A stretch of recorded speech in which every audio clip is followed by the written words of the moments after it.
김종인 비대위 김 전 위원장과 김종인 전 위원장을 비난했는데요. 김종인 체제 하에서 김종인 비대위는 김종인 전 위원장에게 심재철 대표 권한대행과 김종인 전 위원장이 김종인 비대위를 둘러싼 김종인 없는 김종인 비대위 현재 통합당 상황입니다.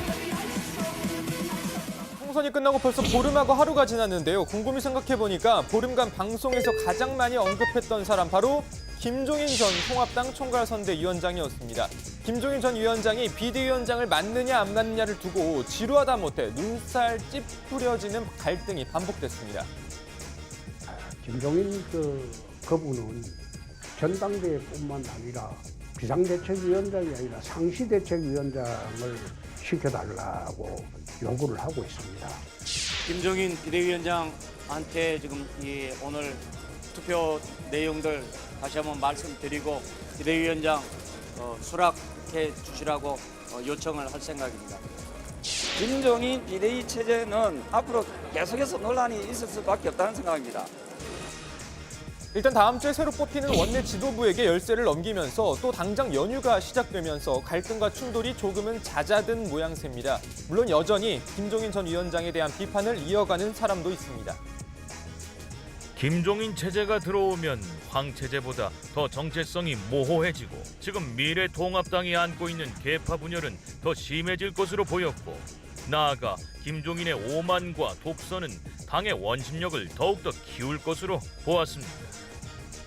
홍준표 전 대표의 김종인 전 위원장 비판은 연휴에도 쉬지 않네요. 자, 관심은 이제 원내대표 선거로 쏠리고 있습니다. 꺼져가는 김종인 비대위 체제의 이 불씨를 다시 살리느냐, 아예 꺼버리느냐, 새 원내대표에게 달려있기 때문이죠. 자천타천 거론되는 후보군 한번 보시죠. 21대 국회 기준으로 5선의 주호영, 정진석, 4선의 권영세, 박진, 이명수, 김기현, 3선의 김태흠, 조혜진, 장재현 의원 등이 거론되고 있습니다. 이 중 공개적으로 출마 의사를 밝힌 건 이번 국회에서 3선이 되는 조혜진 당선인입니다.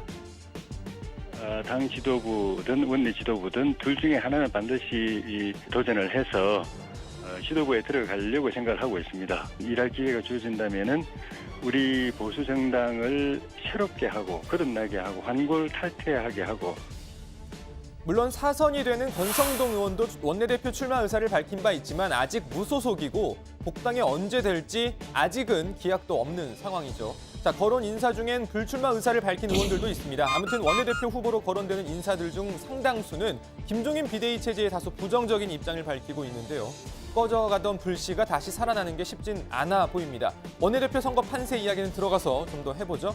자, 그런데 요즘 통합당 모습을 보면요. 4년 전 총선 패배 후에 새누리당이 떠오릅니다. 돌아가는 모양새가 비슷합니다. 시간 순으로 비교를 해볼까요? 20대 총선 때도 새누리당 패배했습니다. 한때 과반 달성이 되냐 마냐 희망적인 예측이 나왔지만 공천 파동 등을 겪으면서 더불어민주당에게 일당 자리를 뺏겼습니다. 김무성 대표도 이때 이 패배의 책임을 지고 사퇴했죠. 중앙당의 잘못으로 좋은 결과를 내지 못해서 죄송하다는 말씀을 드립니다.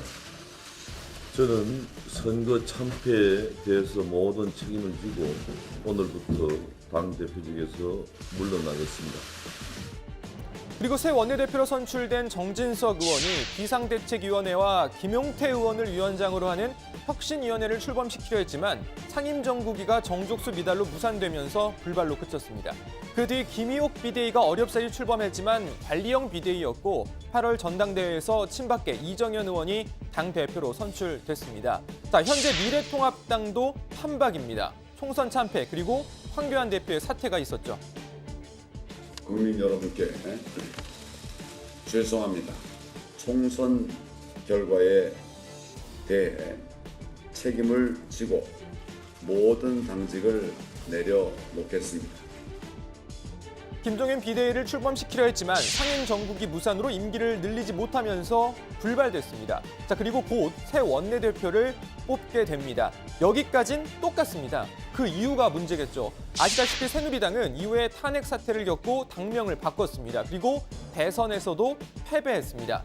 자, 미래통합당이 새누리당의 전철을 밟을까요? 아니면 제대로 혁신해서 새로운 길을 걷게 될까요? 자, 그런데 일단 현재까지의 국민 여론은 그다지 좋지 않아 보입니다. 미래통합당 출범 이후 가장 낮은 지지율이 나왔습니다. 한국갤럽이 실시한 여론조사 결과인데요. 미래통합당으로 간판을 바꿔단 이후 처음으로 10%대로 지지율이 떨어졌습니다. 자, 민주당 43%, 통합당 19%, 정의당 7%, 국민의당 5%, 열린민주당 4%의 순이었습니다. 더 중요한 건 지난주 대비 민주당과 정의당, 열린민주당은 지지율이 그대로이고 국민의당은 오히려 상승했는데 유일하게 통합당만 지지율이 떨어졌다는 겁니다. 총선 패배 이후 갈피를 잡지 못하고 있는 당내 상황이 영향을 끼친 것으로 보입니다. 들어가서 좀 더 자세히 이야기 나눠보죠. 우선 오늘 발제 이렇게 정리합니다.